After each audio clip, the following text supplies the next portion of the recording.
Boa sexta-feira, meus astronautazinhos. E também minhas astronautas também.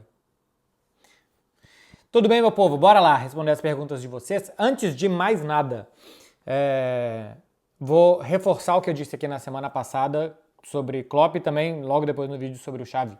O Klopp não virá para o Barcelona, galera. Não, tem uma porrada de perguntas sobre Klopp no Barcelona. Se o cara tá cansado no Liverpool, o Barcelona é o pior lugar do mundo para ele estar. Então, filosofia de jogo não tem a ver, embora eu acho que é um futebol também ofensivo e divertido e que poderia se encaixar. Mas pelo momento do Klopp e pelo que talvez o Barcelona não ofereça para ele minimamente de projeto, nem se ele já estivesse descansado, esqueçam essa história. E também tem muitas perguntas sobre Guardiola no Barcelona. O Guardiola já disse e já reafirmou e já várias vezes reforçou que nunca mais trabalhará no Barcelona como técnico, porque ele entende que o que tinha para fazer aqui ele já fez, que não poderá ser tão bom como foi, que não tem força e energia para fazer outra vez o que ele fez por aqui, e que isso só atrapalharia a imagem que ele tem do Barcelona, que o Barcelona tem dele. Então, que a etapa dele como técnico do Barcelona acabou. E aí tem uns vídeos do Guardiola no ano passado, falando que se o Barcelona ligasse para ele viria correndo e tal. Esse vídeo é num contexto de uma vez que ele não tivesse tido o que ele já teve no Barcelona, né? Por exemplo, quando o Barcelona ligou para ele em 2008, ele veio correndo em 2008 para cá, até antes, né? No final de 2007 já, porque ele veio para ser técnico do time B antes. Então, não é uma pergunta que eu estou nominando aqui nenhum dos seguidores que mandou lá no Instagram, mas é porque tem muita sobre Klopp e sobre Guardiola, então fazendo essa introdução aqui, falando dos dois, que esqueçam, vira a página. E a partir de agora, se conforme com o que vier, já que esses dois grandes nomes do futebol mundial não estarão no Barcelona a partir da próxima temporada e, muito provavelmente, nunca. Começando aqui com uma pergunta do Belo Cacheado.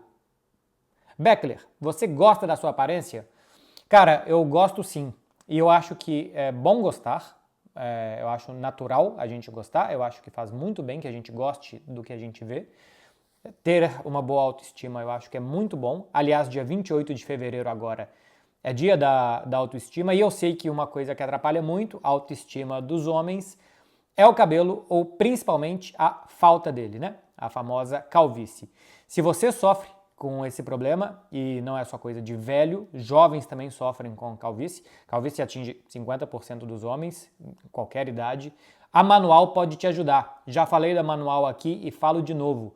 É um tratamento cientificamente comprovado, um tratamento individualizado contra a queda de cabelo. Você tem o acompanhamento de um time médico no seu tratamento com a Manual e que pode te ajudar muito com esse problema. Se você começar a usar agora, daqui a 3 ou 4 meses, você já vai começar a ver os resultados.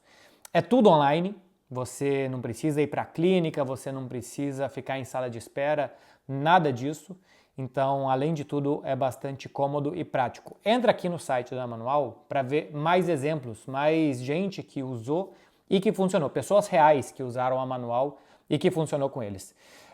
Pede com o meu cupom, tem aqui Análise Beckler e você vai ter 40% de desconto no seu primeiro pedido. É por tempo limitado, então corre e você ainda vai receber tudo de forma discreta numa embalagem na sua casa que não vai dar amostra do que você está pedindo. É a dica que eu dou para vocês. Se sentir bem com a gente é fundamental e se você tem essa questão da calvície, a Manual pode e vai te ajudar. Começa hoje mesmo e você vai ver os resultados daqui a 3, 4 meses. Mais perguntas por aqui, meu povo. Tem uma aqui que é interessante do Vitor Udi. Quais os seus livros favoritos de futebol? Eu não sou muito de ler livros, acho que deveria ler mais. Não só de futebol, de tudo. Por exemplo, eu prefiro esperar o filme, só desses assim. Então, tem vezes que eu me pego 10 horas num dia assim assistindo algum tipo de conteúdo sobre, sei lá, vídeos táticos de algum canal, mas eu não leio um livro sobre isso. Deveria. Mas enfim, tem um que é A Bola Não Entra Por Acaso, que já é um livro mais velho, do Ferran Soriano, hoje o CEO do Manchester City, e que ele, quando foi diretor do Barcelona, escreveu esse livro, falando sobre como os processos de gestão no futebol fazem a diferença dentro de campo e como ele ajudou a salvar o Barcelona lá a partir de 2003 com o Joan Laporta E, enfim, é o meu livro favorito sobre futebol. Uma pergunta aqui do colega jornalista Vboni98, o Vitor Boni. Saída do Xavi vai ser benéfica para o Vitor Roque? Eu não sei qual foi se é simplesmente isso. Se é simplesmente isso, acho que não. Acho que não vai mudar nada para o Vitor Roque estando Xavi ou não estando. Não sei que o próximo técnico que vier seja um absoluto apaixonado pelo Vitor Roque ou se o próximo técnico que vier odeia o Vitor Roque. Aí muda drasticamente a questão dele. Mas acho que o Xavi não tem nenhuma questão pessoal contra o Vitor Roque, igual em algumas outras perguntas aqui também, talvez ainda tenha selecionado mais algumas, pessoas estão entendendo que talvez exista. O Vitor Roque chegou, como o próprio Xavi explicou na entrevista pós-jogo de quarta-feira, ele chegou depois de uma lesão séria, que ele ficou 2 meses fora, ele voltou a jogar algumas partidas com o Atlético Paranaense, depois ele ficou mais 1 mês sem jogar, entre o final do Campeonato Brasileiro e ele ser inscrito aqui. Então, primeiro ele ficou machucado, o que requer uma atenção. Depois ele ficou sem ritmo de jogo. E depois ele não está pronto para jogar no Barcelona. O Vitor Roque não está preparado para jogar no Barcelona regularmente. Isso vai queimar o garoto. E eu acho que o Xavi sabe disso. Porque uma coisa é ele entrar em situações de jogo que o Barcelona começa a ter, dependendo da característica do adversário, mais espaços, começa a ter bola para ele correr, começa o Lewandowski sair da área e atrair o zagueiro, porque tem jogo que o Lewandowski sai da área e não atrai o zagueiro. Tem jogo que sim, pela característica do outro time, pelo encaixe do outro time, quando o Lewandowski sai, abre esse espaço e que começa a aparecer um espaço entre zagueiros e laterais para o Vitor Roque entrar. Neste tipo de jogo, neste tipo de situação, o Vitor Roque será interessante. Mas ele ainda não tem bola para jogar, tocar muitas vezes na bola, receber de costas, combinar jogo, dar poucos toques na bola e dar continuidade. Isso ele ainda vai ter que aprender a fazer aqui. Ele ainda não sabe fazer isso. Então eu acho correto que o Vitor Roque não jogue. Aparentemente a gente tem 2 opções. Ou que ele jogue e resolva, porque quando ele jogou e não resolveu, ele foi criticado aqui. Ou que o Xavi não coloque ele e parece que o Xavi tem alguma coisa pessoal contra o jogador.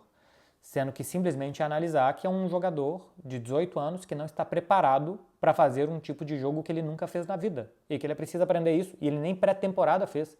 Ele chegou, fez 3 treinos e já foi relacionado para uma partida. Então a gente tem que entender esses contextos para entender quando que o cara vai funcionar. Eu sempre falo aqui, o Vinícius Júnior, que eu acho que tinha tudo para ter uma adaptação mais fácil, demorou 3 anos para jogar no Real Madrid. Para começar a jogar bem no Real Madrid. Então, e olha que passou no time B do Real Madrid antes, o Rodrigo a mesma coisa, algumas partidas, e o Vitor Roque nem isso, já veio direto para o time principal. É preciso ter muita calma para não queimar, especialmente nesse momento de carência. Fez um gol na quarta-feira e parece que já virou a solução.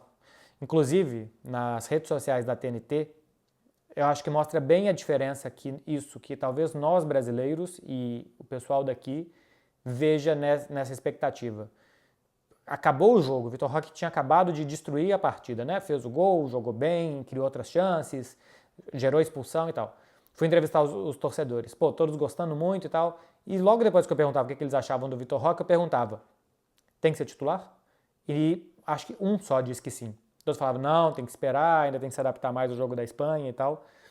Então, tem que separar bem essas coisas. Eu vi gente criticando que jogou o Firmino antes do Vitor Roque na partida de quarta. Sim, porque quando o Ferran Torres se machucou, o Barcelona precisava de controle de jogo.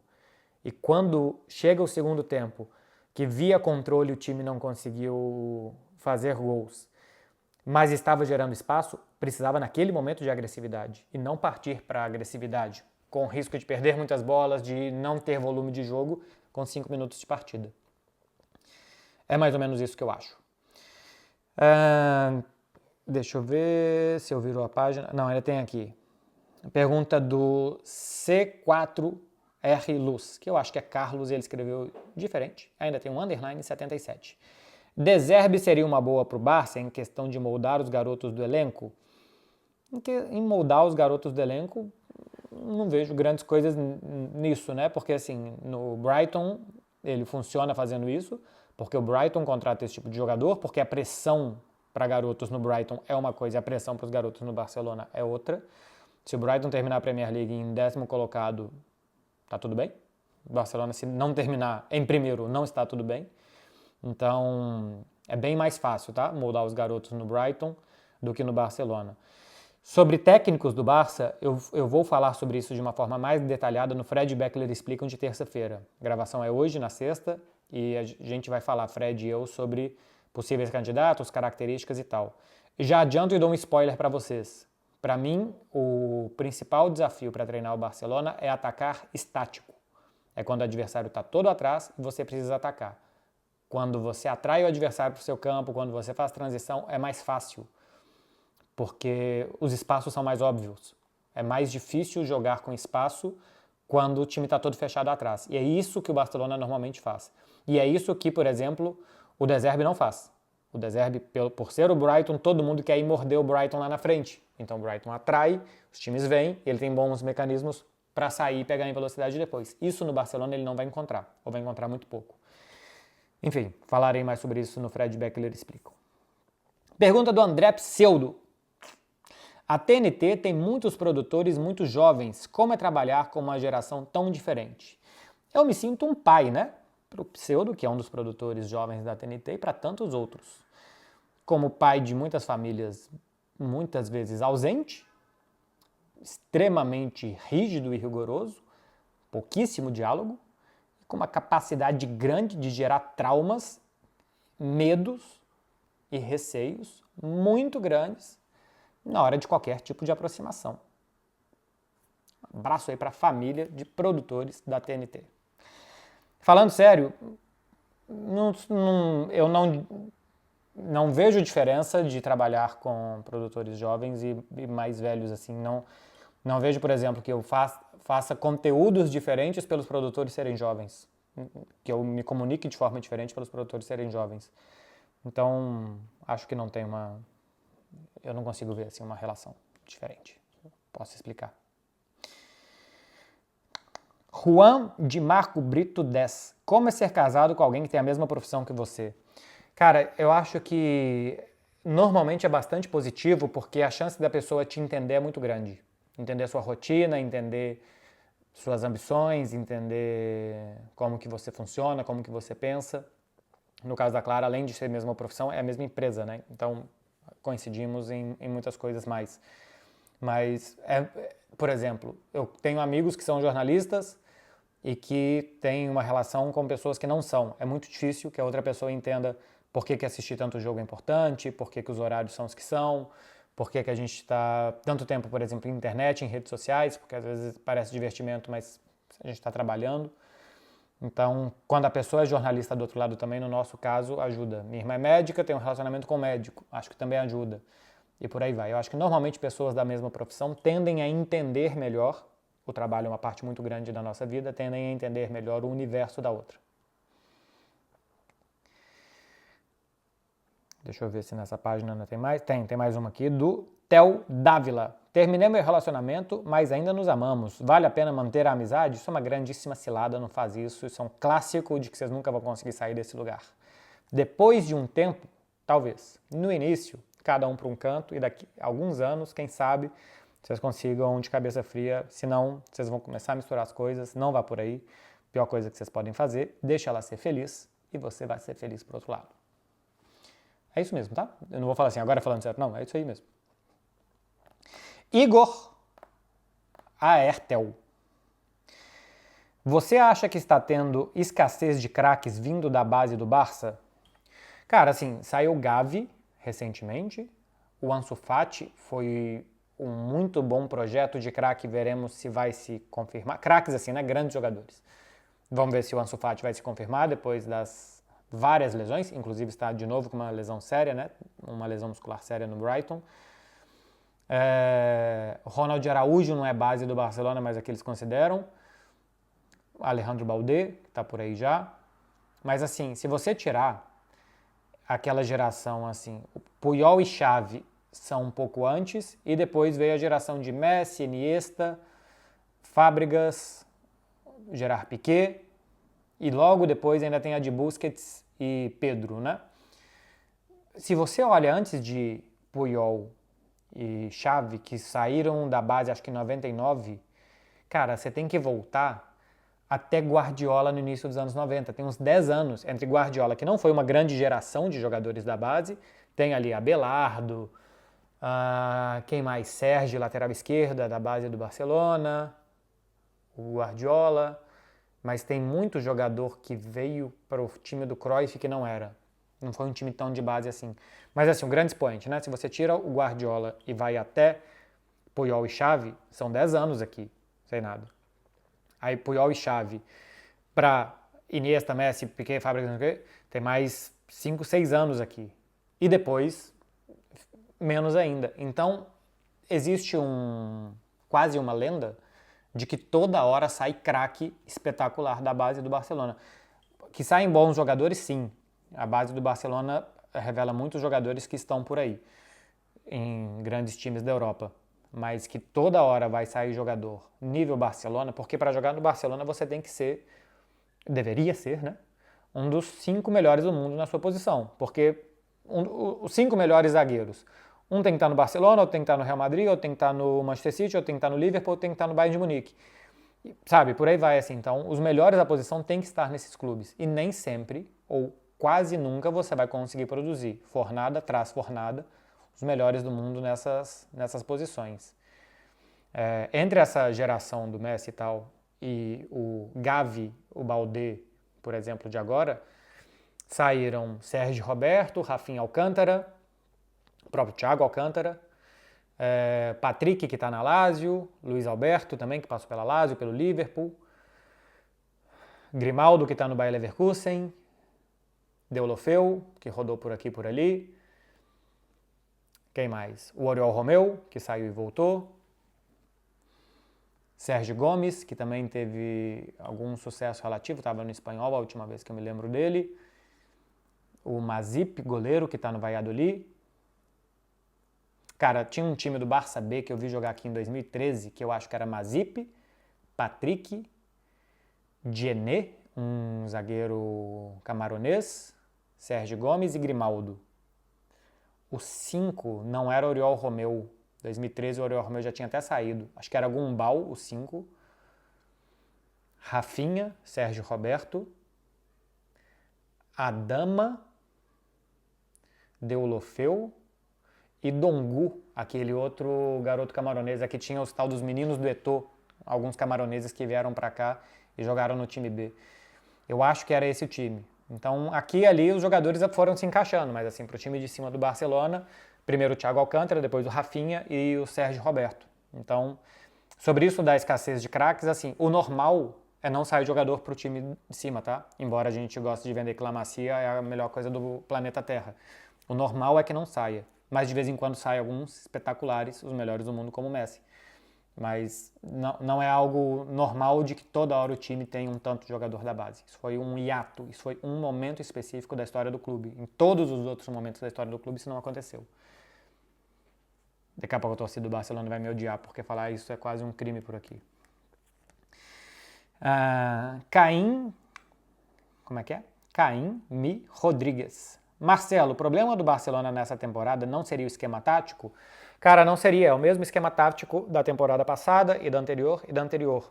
O número 4-3-3, 3-5-2, 3-4-3, 4-4-2, isso é o menos importante. Menos importante, até porque isso varia durante o jogo, isso varia com e sem a bola, isso varia de várias formas. O mais importante é a postura. Como que você vai atacar, como que você vai defender, quantos jogadores, quando você tiver a bola, você vai colocar na frente, se você vai marcar quando você perde a bola lá na frente, se você vai marcar lá atrás, como que você ataca com o adversário posicionado atrás, como que você se defende quando você está posicionado atrás. O esquema tático é importante só para os jogadores se sentirem confortáveis nas suas posições. Isso pode ser qualquer esquema tático, isso pode mudar durante o jogo. O Manchester City começa num 4-3-3, ataca num 3-2-5, defende num 4-4-2. O número é a coisa menos importante de um esquema tático. A tática por trás do número do esquema tático, como fazer as coisas, é o mais importante de tudo. Por exemplo, para esse vídeo que eu vou fazer com o Fred, talvez eu não use o campinho tático para explicar o Hans Flick, para explicar o De Zerbi, para explicar o Thiago Motta, para explicar o Mitchell, os técnicos mais cotados no Barcelona. Mas se eu usar o campinho tático, e se eu não fizer isso no Fred Beckler Explicam, eu farei um vídeo depois que sair esse, né, para um vídeo não atropelar outro, explicando especificamente sobre cada treinador, e vocês vão ver como a base é a mesma e muda-se detalhes de um técnico para o outro. Ninguém está certo, ninguém está errado, mudam-se detalhes. Vincenzo Borges. Que é Vincenzo Borges, né? O que você gostaria de dizer para aqueles que querem começar no jornalismo esportivo? Cara, tenha a sua cabeça aberta, porque hoje tem muitos meios de você se destacar, né? Você tem seu próprio canal do YouTube, seu próprio canal na Twitch, suas próprias redes sociais, seu próprio canal no TikTok. Então, cabeça aberta para produzir conteúdo que outros não estão produzindo. Eu acho que é bom você ter inspirações para você saber mais ou menos qual linha seguir. E acho uma identidade própria, mas principalmente não se exponha, produza muito, mas não se exponha muito. Porque, ainda bem que na minha época ainda não tinha, porque no início eu me expunha demais, assim, sabe? Eu opinava muito, eu produzia muita coisa que não era boa, mas como era mais offline, hoje em dia já se perdeu. Mas eu acho que é um problema hoje, talvez, a exposição muito cedo de jovens jornalistas e que talvez o mercado marque aquelas pessoas por aquela exposição. Então, talvez seja um problema. Mas assim, o que eu diria é, faça muitas coisas, prove muitas coisas, sabe? Teste muitas coisas até você achar o seu caminho e o que você mais gosta de fazer. E antigamente a gente precisava estar em um grande veículo, hoje em dia não precisa mais. Hoje, se você não estiver num grande veículo, você pode conseguir ter uma carreira boa mesmo sem ele. Mas se inspire em pessoas, vejam como estão fazendo, por que estão fazendo, em que caminho estão indo e tente a partir daí achar seu caminho. Muito boa sorte para você. Gol épico. Na verdade é gol épico. Sobre a troca de fornecedor esportivo, o Barcelona vai mesmo trocar a Nike pela Puma? Cara, eu não tenho nenhuma informação sobre isso, simplesmente estou vendo na imprensa como vocês. O que eu acho é que vai ser muito difícil pagar a multa, né? A Nike ainda tem contrato de alguns anos com o Barcelona e a multa é muito alta. Então eu não sei se a Nike vai querer sair. O Barcelona é a grande estrela da Nike, porque já foi o Manchester United. Hoje, quem são os grandes times Nike no mundo? É Barcelona, o PSG, né? É Nike. Tem a linha Air Jordan que está saindo. Na Inglaterra, cara, nem sei. Arsenal é Adidas, Chelsea é Adidas, Manchester City é Puma. Tottenham, eu nem lembro mais qual é. Enfim, a multa é muito alta para a Nike sair. Então, se a Puma quiser pagar a multa, talvez. Mas pagar a multa mais pagar o contrato com o Barcelona, não sei se a Puma alcança tanto. Então, não sei o quanto isso aqui é mais fumaça do que fogo, sabe? Assim, eu iria com calma nessa história de Puma no Barcelona, até a gente ver como que a questão contratual do Barcelona com a Nike pode se resolver. Eu sei que o vídeo vai ter um corte aí estranho, mas porque tocou a campainha. Chegou a comida da semana. Pergunta do Nicolas. Cuidado com os Nicolas que vocês veem por aí, hein? Vocês tomam cuidado com o tipo de Nicolas que vocês estão lidando. Tem Nicolas que é melhor evitar. Não o caso do Nicolas. Fala, MB. É só impressão pelos jogos ou a presença da torcida visitante na Espanha é pequena? É pequena. Aqui não existe uma carga de ingressos mínima destinada à torcida visitante. A polícia normalmente é quem determina pela periculosidade do jogo qual deve ser a carga segura para a torcida. Normalmente entre 500 e 700 torcedores. Então, por exemplo, um Real Madrid-Barcelona no Santiago Bernabéu, que cabem 85 mil pessoas, entre 500 e 700 torcedores do Barça, do Atlético de Madrid. Então, é a polícia que determina. Em jogos da Champions tem 5% de carga para a torcida visitante, sempre. E eu estava conversando outro dia com o Fred, na Inglaterra são pelo menos 3 mil ingressos em estádios para mais de 30 mil pessoas. E em estádios para menos de 30 mil pessoas, 10% para a torcida visitante. Aqui é mais complicado, mais como a gente está vendo, por exemplo, agora no Brasil, na Cruzeiro Atlético, que vão jogar de portões de torcida única, eu acho horrível.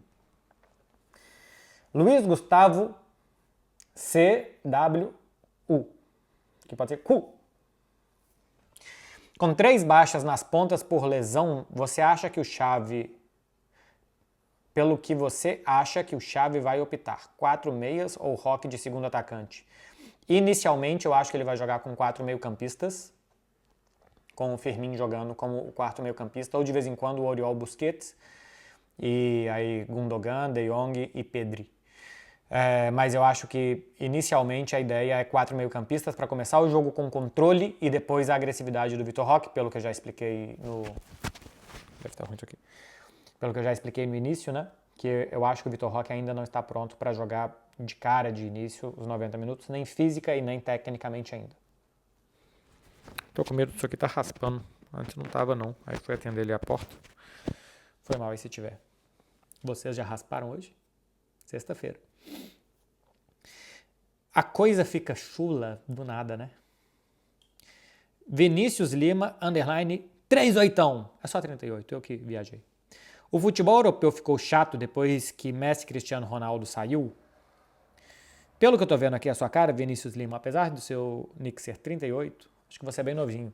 Então acho que você começou vendo o futebol europeu, seu primeiro impacto foi sempre com esses dois jogando, né? Messi e Cristiano, porque, cara, eles começaram em 2005 por aí.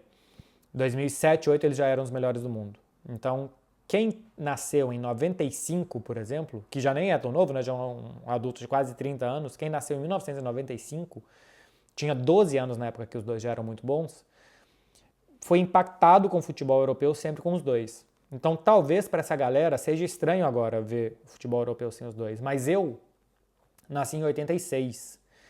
Eu lembro que em 96, 7 eu já começava a ver Champions. 96, 7, 97, 98, por aí. Então eu peguei uns 10 anos, pelo menos, sem os dois antes. E eu já gostava muito, porque era legal ver o Real Madrid dos Galácticos, ver o Arsenal com Bergkamp e com Thierry Henry, ver o Manchester United com Andy Cole lá na frente, com Beckham, com Giggs, com Paul Scholes, ver o Milan, que era muito bom no início dos anos 2000, a Juve do Nedved, o Barcelona do Rivaldo, antes do Figo também, do Guardiola, enfim, pô, e vários outros assim, Bayern de Munique do Elber. Então eu gostava antes já. E eu acho que é questão de tempo para quem só pegou esta fase, para quem tem 25 anos ou menos, por exemplo, quem só pegou essa fase de Messi e Cristiano, de aprender a gostar de novo. Tipo, vocês gostam de Premier League. Então, se você gosta de Premier League, você gosta de futebol europeu. Vocês gostam de Barça Madrid, então vocês gostam de futebol europeu. A era Messi e Cristiano foi ótima, mas ela, por outro lado, monopolizou muito as atenções e fez com que grandes jogadores fossem vistos mais de lado. Acho que agora a gente vai ampliar um pouco mais a nossa cabeça, como era antes, para ver que talvez a gente nunca mais vai ter jogadores nota 10 ao mesmo tempo jogando a cada final de semana, mas a gente vai ter vários nota 8 para ver por aí, sabe? Então, eu vejo até com bons olhos, assim, que espalhe um pouco mais a nossa atenção. E eu acho que para a turma mais nova é questão de costume. Até voltar a gostar dos times e dos grandes jogadores e não só das super máquinas como o Messi e Cristiano. Cauã.exec. Tá? Um arquivo, inclusive, que eu não clicaria. Vi muitos, uma bandeirinha aqui LGBTQI, comentando na sua foto correndo. São amigos seus ou você é do movimento? Acho que não eram amigos meus não, acho que eram seguidores mesmo. Ficou muito estranho isso daqui. Acho que eram seguidores mesmo, acho que os meus amigos não comentaram. Eu não sou homossexual, não sou gay, mas sou do movimento, sou completamente favorável a que as pessoas sejam. Normalmente os gays são mais felizes, tá? Assim, os amigos gays que eu tenho, os amigos e as amigas, são pessoas mais felizes. Então, alguma coisa tem. Não sou, mas sou completamente favorável a que todo mundo seja o mais feliz que puder, da forma que puder e que não seja julgado por isso. Pode parecer papo de lacração, mas não é, meu povo. Cá entre nós, o C não é seu, então para de tomar satisfação pelo ser dos outros. Deixa todo mundo ser feliz. Eu acho que a sua pergunta, evidentemente, não foi nesse tom, mas simplesmente isso, que eu quero que todo mundo seja feliz da forma que quiser. Eu não sou gay, mas eu sou muito favorável aos que sejam muito felizes, porque todo mundo merece.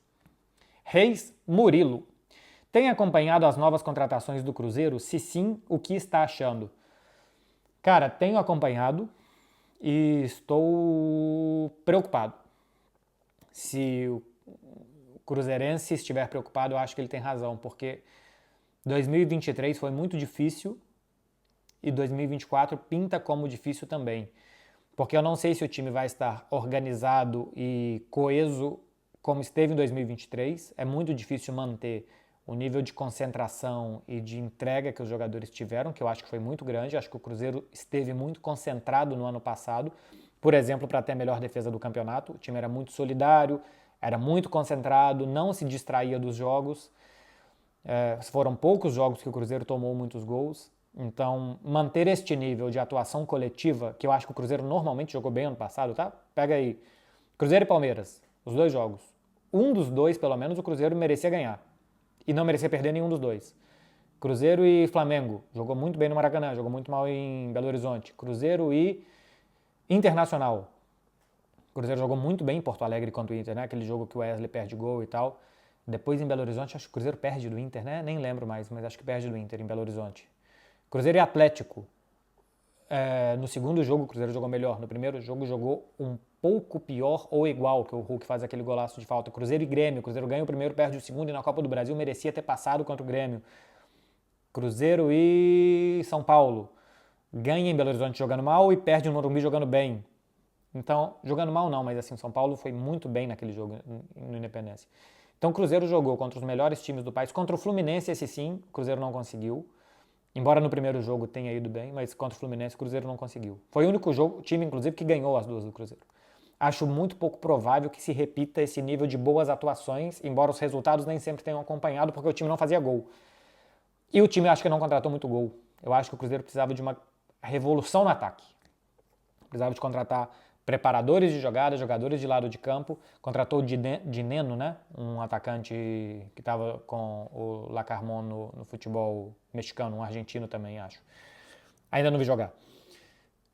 Acho que é pouco. Acho que precisava de mais. Outra coisa é que o Arthur Gomes essa temporada, com uma pré-temporada pode ir melhor, que o Matheus Pereira com uma pré-temporada pode ir melhor. O Cruzeiro, pelas condições econômicas que tem, tinha que fazer apostas. E o Cruzeiro apostou no Gabriel Veron, que se machucou, mas um jogador de talento não falta. Acho que faltam outras coisas para ele, mais concentração, mais foco no futebol e tal. Mas acho pouco. Eu acho que, por exemplo, o Bahia, com a chegada do Grupo City, deu muitos passos à frente em investimento. Acho correto o que o Cruzeiro está fazendo, aliás, de não investir mais do que tem. Acho que você tem que gastar o tanto de dinheiro que você tem. Vejo o que aconteceu com o próprio Cruzeiro, né? Na época aí dos Gilvan de Pinho Tavares da vida. E a queda que o time teve, não só a queda de divisão, mas a queda institucional que o clube teve por conta do endividamento. Mas eu achava que daria um passo maior nessa temporada, que ainda parece que não vai dar. E que tem que entender, tá? Não tem que cobrar, ficar revoltado e largar a mão. Tem que entender que talvez o clube não tenha condições ainda de dar este passo maior depois de 2023. Então talvez ainda tenha que passar algum tempo fermentando isso daí para lá na frente ter um bom vinho. Vinho, se vocês não sabem, ele fermenta o... Então, assim, o que eu tô achando das contratações do Cruzeiro? Que jogadores que estavam no ano passado precisam render mais, especialmente do setor ofensivo, que os do setor defensivo precisam continuar rendendo bem, os dois laterais, o Rafael, o Lucas Silva, os garotos da base, né, o Ian Lucas, o Kaique, o Japa, mas precisa render mais na frente. Precisa ter um pouco mais de garantias de gols e de pontos, porque senão vai de novo ser muito complicado e muito difícil. E os times, por exemplo, cobrir Flamengo agora uma semana, e você vê o poderio que o Flamengo tem e essa distância vai aumentando. Enfim, tem que dar na tecla o Cruzeiro. Tem que acertar para voltar a ser o Cruzeiro, né? É um clube competitivo na parte de cima e não simplesmente para sobreviver.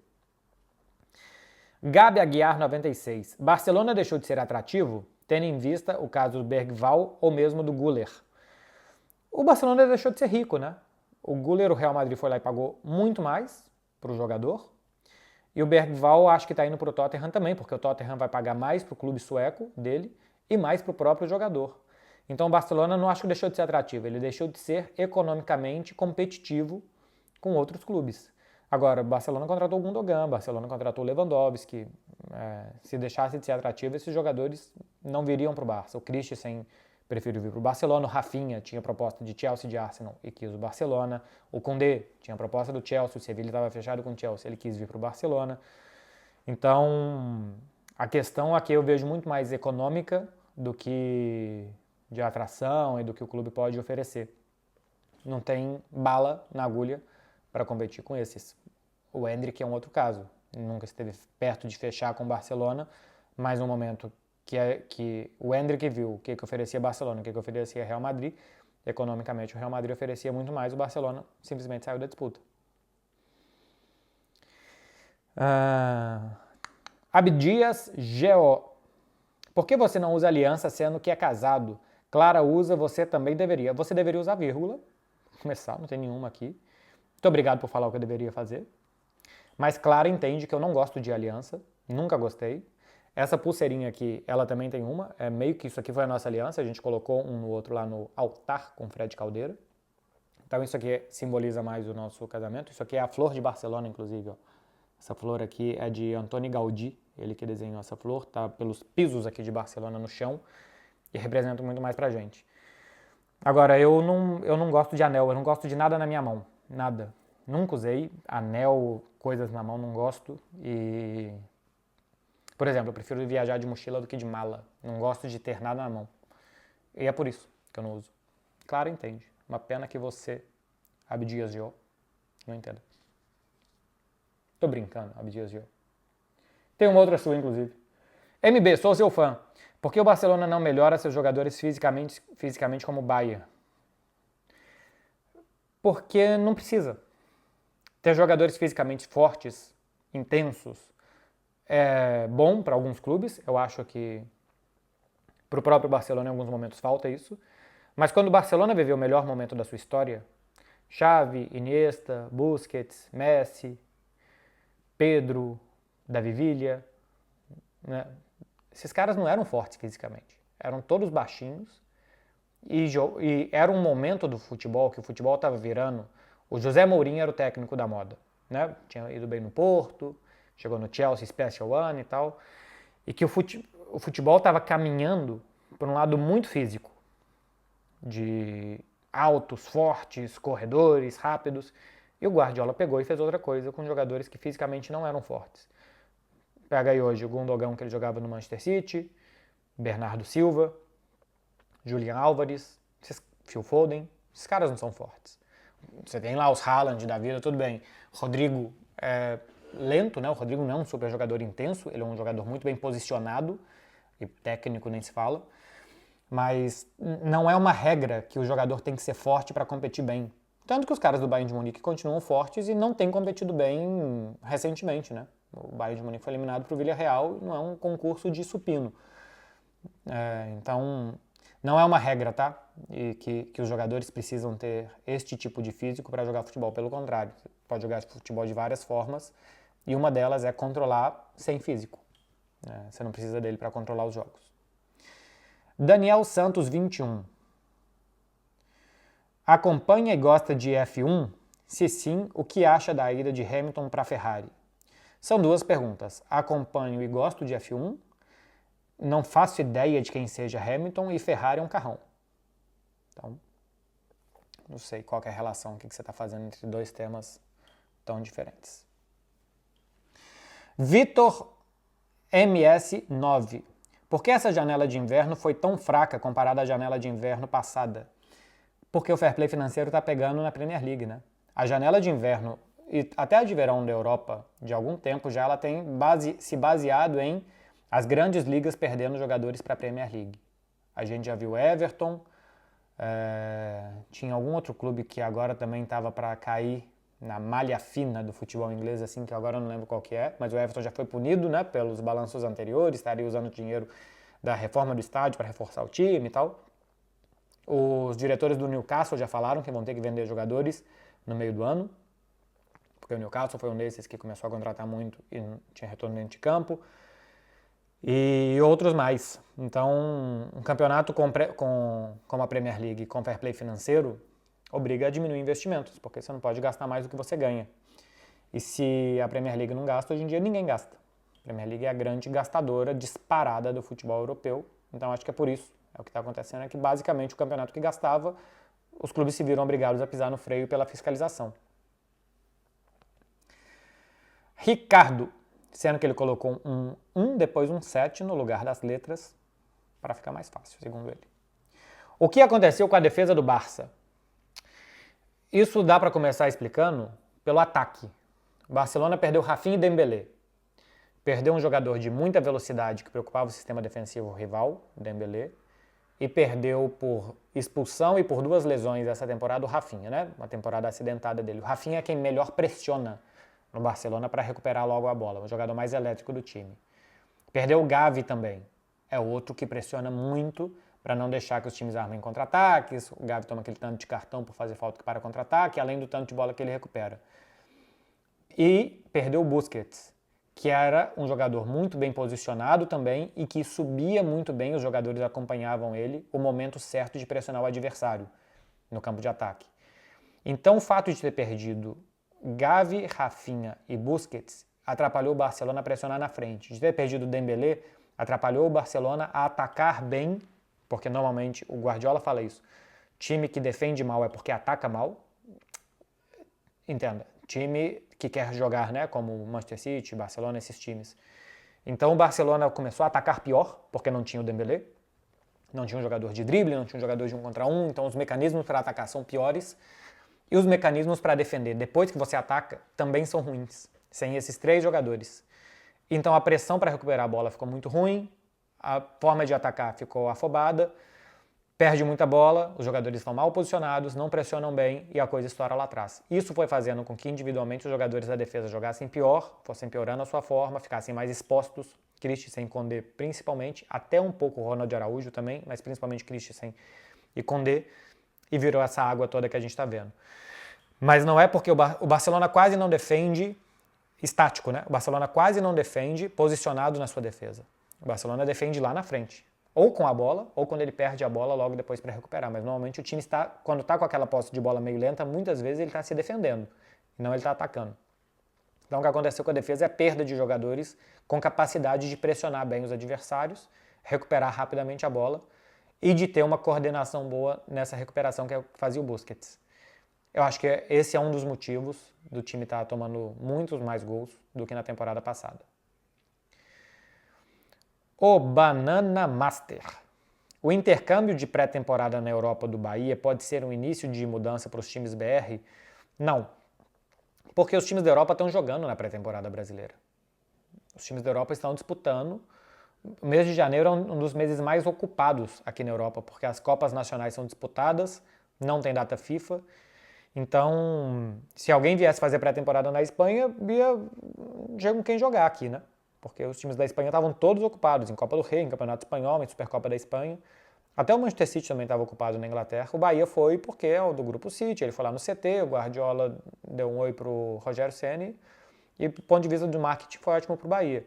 Que o Flamengo fez nos Estados Unidos também. O Flamengo foi jogar contra o Philadelphia Union e o Orlando City, porque não tinha adversários europeus para ele disputar. Porque os adversários europeus estão no meio do corre deles aqui. No meio do ano, os europeus podem disputar amistosos. Aí são os brasileiros que estão no meio do corre.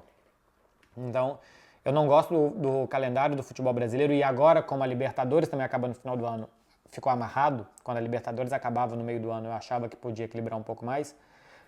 Porque eu achava que se os clubes brasileiros fizessem a pré-temporada no mesmo momento que os clubes europeus fazem a pré-temporada, eles podiam enfrentar.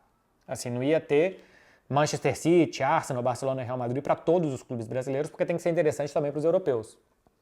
Mas eu acho que podia ter torneios contra clubes menores da Europa, podia ter amistosos contra clubes menores da Europa que os brasileiros poderiam fazer. E agora, com a Libertadores e a Sul-Americana indo até o final do ano, isso ficou impossível pelo calendário sul-americano, onde o Brasil está inserido. Pergunta do José Neto YY. Você acha que Vitor Roque está triste no banco de reservas? Só mostra ele triste. É o que eu falei no início, né?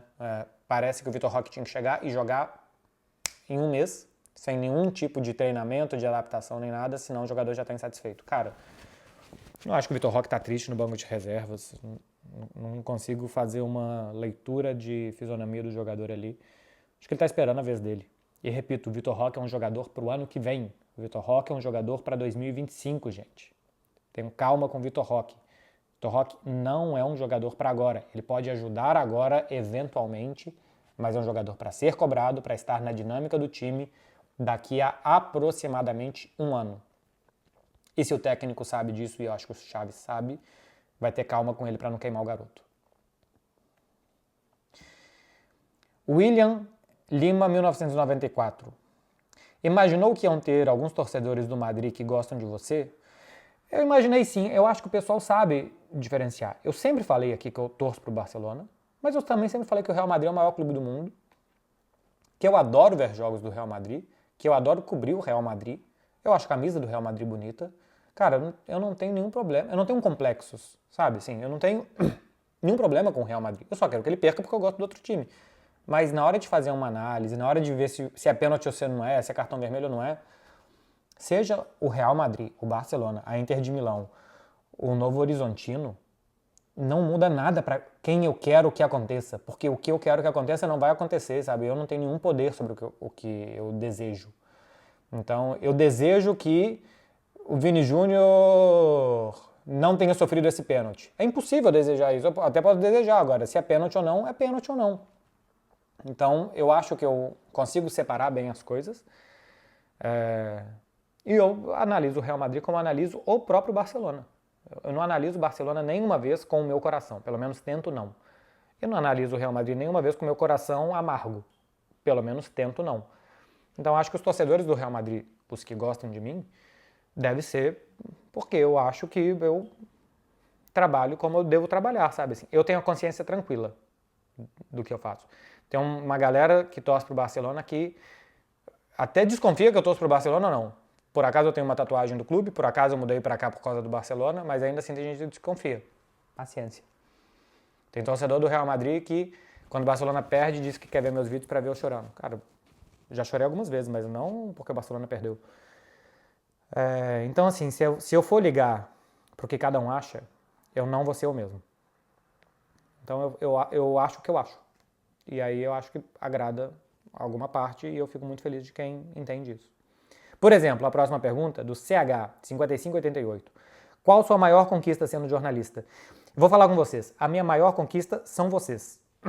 Que tenha milhares de pessoas que venham aqui ver um vídeo, que vocês comentem falando que estão gostando, que vocês me sigam nas redes sociais e tal, é a maior conquista. A minha maior conquista é saber que o que eu estou fazendo tem gente do outro lado que gosta, que se inspira, que se sente satisfeito e se sente representado, sabe? Assim, a minha maior conquista não é entrevistar Messi, não é fazer final de Champions, não é, sei lá, notícia que Neymar vai sair, que Messi vai sair, não, isso é trabalho. A maior conquista é que eu, sendo bastante sincero e honesto com o que eu faço e de consciência tranquila, que as pessoas gostam de mim. E que vocês gostem, tá? Porque assim, as pessoas, o público da TNT são milhões de pessoas que, quando o Barcelona tá jogando, elas não têm opção, elas têm que me ver. Vocês vêm aqui porque vocês querem. Vocês clicam aqui porque vocês gostam, né? Acho. Então isso é a maior conquista. Ver que é tanta gente, pra mim é muita gente, tá? Assim, eu sei que outros jornalistas têm muito mais. E talvez um dia eu tenha. Mas pra mim o número de gente que me segue eu acho que é demais, de vez em quando eu me assusto. E que gostem de mim, essa, sem nenhuma dúvida, é a minha maior conquista. Então, muito obrigado para vocês que seguem, que gostam. Vocês são a minha maior conquista. É a última essa daqui? Não podia ser a última, para fechar com chave de ouro, mas tem mais. Lux MSF. Por que Barcelona não vai atrás de Abel Ferreira para ser o novo técnico? Seria opção? O Abel Ferreira minimamente não é cogitado aqui. Você não pode comprar uma Ferrari para andar no estado de terra, sabe? Assim, o estilo não tem absolutamente nada a ver com o estilo do Barcelona. Willy Marcel. O que o futebol pode aprender com a NBA e o que não se deve copiar? Não sei se tem alguma coisa que não se deve copiar, né? Mas o evento da NBA eu acho legal, o entretenimento que existe nos intervalos e tal é legal. Existe, claro, que uma dinâmica que no futebol não dá, porque no futebol você joga 45 minutos entre um intervalo e outro. Na NBA tem vários cortes ali para tempo técnico, se divide em 4 quartos e tal. Mas o intervalo do futebol acho que pode ser melhor explorado nos estádios, do ponto de vista de entretenimento.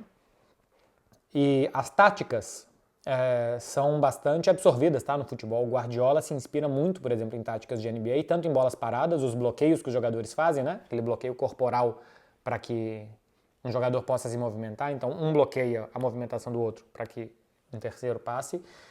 Como as próprias triangulações. As triangulações do futebol, se vocês veem aquele documentário do Chicago Bulls, né? O Last Dance do Michael Jordan dos anos 90, O Jordan fala ali das triangulações que eram feitas e tal. Existe o conceito muito óbvio no futebol que é achar o homem livre. E tem um conceito do terceiro homem, que às vezes você quer passar a bola aqui, mas você faz ela aqui e aqui para movimentar o time para cá, para passar ela para cá depois. E na NBA se faz a mesma coisa. Então, vários técnicos no futebol usam conceitos da NBA de movimentação, de saída de espaço e tal, para abrir espaço para outros jogadores, que no futebol também são absorvidos. Assim, já tem tempo, tá? Que as táticas do basquete são utilizadas no futebol. É um bom conteúdo. Eu não entendo de basquete, mas se você aí entende, para pegar exemplos práticos para comparar. Geliton 8. Beckler, Frank de Jong é o jogador mais bem pago de La Liga. Faz algum sentido? Faz. Porque durante a pandemia ele praticamente perdoou 2 anos de salário. Ele renovou com o Barcelona por mais tempo durante a pandemia, em 2020 a 2021. E, sei lá, ele ganhava 12 milhões por ano. Ele perdoou 9 milhões durante 2 anos. 3 e 3 ele ganhou e perdoou 9 e 9. Então ele perdoou 18 milhões de euros. Eu acho que é alguma coisa assim, tá? Os valores, os números exatos. Então agora ele tem que ganhar esses 18 milhões de euros diluídos no salário dele nos anos seguintes. Então é o que está acontecendo. Ele está ganhando os salários que ficaram atrasados de um momento que o Barcelona não tinha grana e falou, pô, segura essa aí pra nós e lá na frente a gente paga. É o que está acontecendo agora para ele ter o salário tão alto. Yannick William 10. Acha que Xavi agiu como egoísta ao querer deixar o Barça? Não acho não. Pelo contrário. Acho que foi muito humilde da parte dele. E o Xavi é o maior barcelonista que já trabalhou no Barcelona. Acho que não tem nenhuma pessoa que tenha trabalhado no Barça como jogador ou técnico que seja tão barcelonista como o Xavi. Talvez o Guardiola. Mas como o Xavi, é difícil ter. E eu acho que ele admitiu que não estava indo bem, que ele estava atrapalhando. O Xavi disse, quando eu perceber que eu estou atrapalhando, eu vou embora, que o time não evolui com ele, que ele não está conseguindo passar para os jogadores o que ele deseja, e que tudo isso gerou aqui no Barcelona uma tensão, gerou uma tensão tão grande e um ruído de quando que ele vai sair, será que ele vai cair, se ele cair no meio da temporada, o que vai acontecer, que ele se antecipou para parar com esse ruído, que acho que estava atrapalhando o time, estava gerando tensão dentro do time, e falou, eu saio, não tem problema, eu vou sair. E eu acho que ele vai ficar até ao final da temporada, porque ninguém, eu acho que ia conseguir pegar este grupo de jogadores e melhorar até o final da temporada. Por todo esse contexto que envolve o Barcelona, da forma de jogar, de ter que ser um técnico específico e tal. Então o que ele faz é admitir que não deu certo, que não conseguiu, que vai ficar até o final da temporada, porque assim ele iria piorar, tira peso dos jogadores, porque a culpa é dele. Todos os jogos, ganhando ou perdendo, vai ser esse aqui que vai sair, então quando ele sair o problema vai estar mais ou menos resolvido. Eu acho que é humilde da parte dele de entender, porque o elenco não foi montado do jeito que ele queria, ele pediu peças, vieram outras, ele pediu características de jogadores que não vieram, e ainda assim ele nunca culpou a diretoria, ele sempre trabalhou, ele sempre foi positivo. Cara, o Xavi é um senhor de educação, de respeito, de proteger o grupo, de proteger a diretoria, de proteger o clube. Ele é o maior barcelonista que já trabalhou nesse clube. E ele percebeu que ele não está ajudando como ele gostaria, então ele vai sair. Então acho que ele fez tudo menos egoísta. Xavi é extremamente humilde de reconhecer, acabou de renovar o contrato, podia sentar na multa rescisória, está ganhando 3 vezes mais do que ele ganhava antes, não vai fazer nada disso. E eu acho que ele ainda tira a atenção dos jogadores, chamando a responsabilidade toda para ele, de que eu sou o culpado e eu vou sair. Eu acho que é muito nobre o que fez o Xavi, e humilde, repito, de admitir que não conseguiu. Pelo menos não conseguiu nessa temporada o que se esperava dele. Se esperava um passo à frente, não deu. O errado sou eu vou sair. Gustavo Sick. MB, o que acha das apostas esportivas? Já fez? Faria? Cara, já fiz, faço e farei. Aliás, se vocês entrarem em www.kto.com para dar o palpite de vocês também, agradeço. Tem lá o código Beckler também, que você tem 20% de desconto no seu primeiro... 20% de bônus, perdão, no seu primeiro depósito, até R$100. Então, ainda indico a KTO para vocês. Trabalho com eles e gosto. E eu acho das apostas esportivas o mesmo do que eu acho de muitas coisas. Tudo em excesso e se você não tiver controle te faz mal. Eu gosto de malhar. Se eu malhar todos os dias sem parar, eu vou me lesionar. Eu vou me machucar sério. Eu gosto de correr. Se eu quiser correr 100 km, eu vou arrebentar minhas articulações e meu pé. Eu gosto de beber. Se eu beber uma garrafa de vinho todos os dias, eu vou acabar com o meu fígado, com a minha saúde. Se você gosta de fumar e se você fumar sem parar todos os dias maços de cigarro, você vai acabar com a sua saúde. Apostas esportivas, se você fizer sem controle, se você não conseguir se segurar, se você gastar o dinheiro que você não tem, você vai se ferrar. Agora, eu que tenho algum dinheiro, cara, eu vou falar pra vocês, eu jogo R$30, R$20, R$50, eu jogo pra brincar. Eu assisto uns 10 jogos por final de semana, eu jogo de vez em quando pra deixar o jogo que eu tenho que assistir pro trabalho um pouquinho mais interessante. Eu jogo só pra me desafiar, pô, será que isso aqui realmente vai acontecer? E faço ali uma combinada de 5, 6, 7 resultados com R$5. Eu brinco de apostas esportivas, assim como eu brinco de beber. Eu tomo uma tacinha, 2 tacinhas, final de semana às vezes eu tomo a noite inteira, beleza? Um final de semana, um dia. Assim como de vez em quando eu saio para correr 10 quilômetros e tem dia que eu corro 5 minutos. É só vocês saberem o limite de vocês. Então, apostas esportivas pode ser legal, pode ser um grande divertimento e pode te fazer muito mal. Cerveja, vinho, bebida pode ser uma ótima coisa para relaxar e pode te fazer muito mal. Academia pode ser ótimo para o seu corpo e tal e pode te fazer muito mal. Algumas coisas vão te fazer mais mal do que bem, né? Tipo, se você malhar regularmente um pouquinho, você vai ir bem. Se você fumar regularmente um pouquinho, você vai mal. É evidente que tem coisas e coisas. Mas no final das contas, tudo em excesso vai te fazer mal e tudo, se você tiver controle e equilíbrio, pode ser legal. Tá? Então, eu não sou um cético em relação às apostas, pelo contrário, não tem nenhum problema de admitir. Eu gosto, eu faço, eu apoio, eu jogo. Eu sou embaixador de uma casa, porque eu faço com responsabilidade e eu indico a todos que façam com responsabilidade também. Se for assim, e se for honesto, como eu estou falando com vocês, eu acho que não tem problema. A partir do momento que isso interferir em resultados de jogos, que isso interferir em andamento de campeonato, que isso interferir na saúde das pessoas, eu posso ser contra e posso parar e não compactuar mais. Enquanto eu vejo que isso não acontece, inclusive quando existe manipulação de resultados, quem mais perde é a casa, porque quando existe manipulação de resultados, tem um apostador que está ganhando via saltar regras. E quem é que está perdendo? É a casa que tem que pagar esse apostador. Então, quem mais odeia manipulação de resultados são as casas de aposta. As casas de apostas não estão minimamente envolvidas com isso, porque são elas que têm que pagar. Elas são as maiores lesadas. Além, é lógico, da competição. Então, tudo com equilíbrio é bom, pode ser um bom divertimento e é o que eu tô falando assim, joga um pouquinho, joga só pra brincar e tal. Se você vê que tá perdendo o controle, cara, em jogo, em bebida, em qualquer coisa, tá perdendo o controle, para e acabou. Pra fechar, outra do Gustavo Sick. Saí com a mina 2 vezes, ela me beijou e agora só me dá o bolo. Achei o beijo bom, o que fazer? Gustavo Sick, aproveita o final de semana. Essa menina não tem o mesmo sentimento que você tem. Essa menina talvez não tenha gostado, talvez não esteja pronta, talvez só queria um beijinho, talvez um tanto de coisa, mas cá entre nozinhos aqui, vai aproveitar, porque eu acho que esta página virou, já está escrita e não tem como você voltar atrás. Então vai aproveitar o final de semana, como eu falei aqui, bebendo, malhando, correndo, no mesmo tempo que você toma uma cerveja, você está correndo, fazendo supino e com o celular na mão fazendo apostas esportivas. Faz tudo isso ao mesmo tempo, aproveita o final de semana. Extravasar às vezes é bom também, então de vez em quando, uma vez na vida, assim, você beber mais do que meia taça de vinho e tomar uma taça inteira não tem nenhum problema. Mas é isso, cara. Eu acho que desse mato aí não vai sair nenhum coelho, mas eu acho que o que não falta nesta vida, Gustavo Sick, é mato e é coelho. Então, entre em todo o mato que você puder e também aproveita todo o coelho que você vê por aí. Eu nem sei onde essa metáfora vai chegar, mas talvez tenha servido para você, talvez tenha servido para vocês também. Caçem coelhos, procurem e se arranhem em matagais, arbustos, trepadeiras que vocês encontrarem esse final de semana.